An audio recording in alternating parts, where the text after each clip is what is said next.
reka manze nkwibariza akabazo gato. Ubu urabona buno buzima buragoye. Arabura maze imico mu rugo sinjya amara buzohomba rwose. Mu mezi ndabaga niciye mu rugo ku kazuba nicyo kibazo.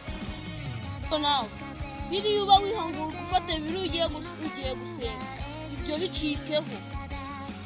Reka mane mubwire nyine abatekerezo n'ubu urakacikikira Ndako gushyigikira rwose ninsanga ari karaka kigabo ujya gute uratuburira nde ande yose twabona umuntu dushoboye ngende nari wenda twabona ay'umutima turayo kwitura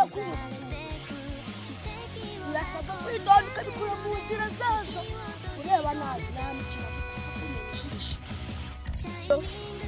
niyo rwose uticunga gato ushobora kuba uticunga gato urwaye uticunga gato umuntu usigaye